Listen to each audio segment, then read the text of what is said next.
Hey guys, this is bmwoss and today I have a preview of Brink for you. Brink has not come out yet, it comes out sometime in March. We first saw it in E3 2010, but it was announced in 2009, but E3 2010 was the first gameplay we saw, and what you're looking at here is the cinematic trailer. So it won't look as good as this. Cinematic trailers are always polished, but it will look pretty good, and I've seen gameplay, and you'll see gameplay in the next video. And you have to admit it will look pretty good. It looks good. Okay, the game is made by a company called Splash Damage.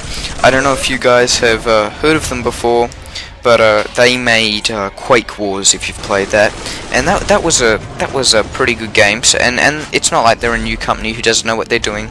They've got quite a few skilled employees working on it, and I think with all the artistic stuff in it and all the great gameplay, it could be a really nice game. So it is not made by Bethesda, by the way. It is made by Bethesda just is the distributor, so it's made by Splash Damage. I just want to get that straight. Okay, the story is that there is two groups of people. There is the Resistance and the Security. The guy running here, who is about to do this crazy slide, is part of the Security. They are trying to keep order and keep people out of the Ark, and the Ark, you will see soon, is oh, hang on, I just like this part. This is the guy who's about to stab him in the stomach is part of the Resistance. Alright, okay, this guy is in the Resistance, and as you can see, he's pretty badass. He is pretty tatty because he is a refugee. Now, he'll look... Okay, I'm sorry I have to stop for this, but this is what I'm trying to show you guys.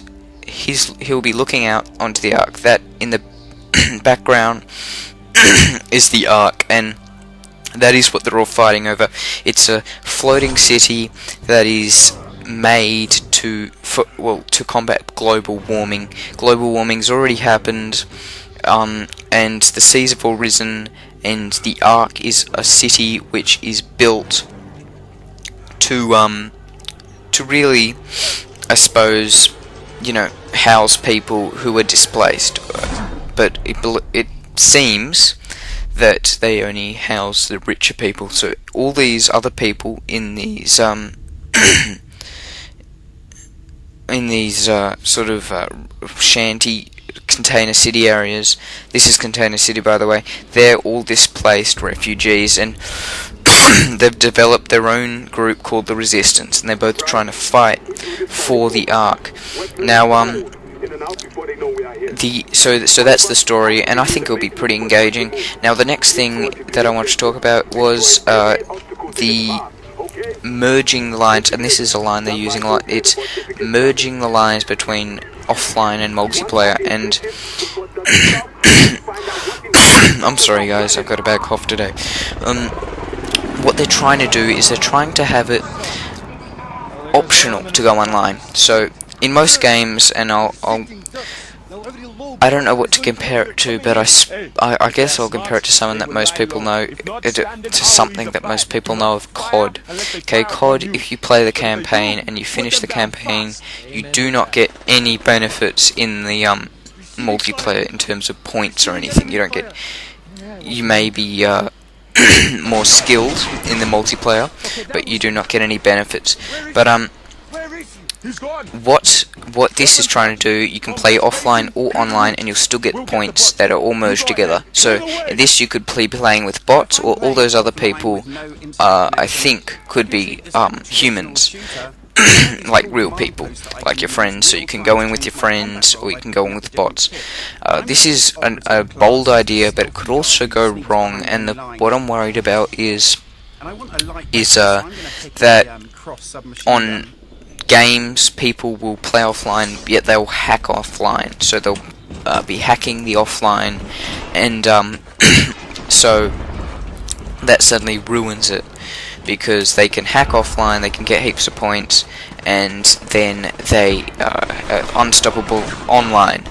with thousands of XP. Anyway, but I'm hoping that won't happen. Okay, next is a big thing. The last thing I'm going to probably talk about is SMART. Now, SMART is stands for Smooth Movement Across Random Terrain, and you see this a lot. All that parkour that they're doing, that's all SMART. And I'm going to give an example. If you've ever played Assassin's Creed 2 or Assassin's Creed Brotherhood, there was a button you pressed which meant you could run and you could jump up things, and it was like a bit of an autopilot. These, well, Splash Damage is really emphasizing that SMART isn't like that. They said that there is a button, you have your SMART button, I don't know what it is, but you press it down and then you could do jumps and stuff, but apparently there is some interaction when you're doing SMART movement, so you still choose when to jump or when to wall ride. So I think it will be a little bit different to Assassin's Creed because you actually have to have a bit more. You have a bit more control over what you're doing. You can also, it seems, you can shoot often while you're in these movements. So you're not in an animation.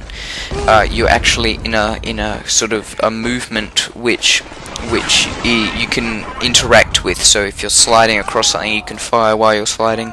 If you're jumping, you can fire while you're jumping. And I can really imagine multiplayer.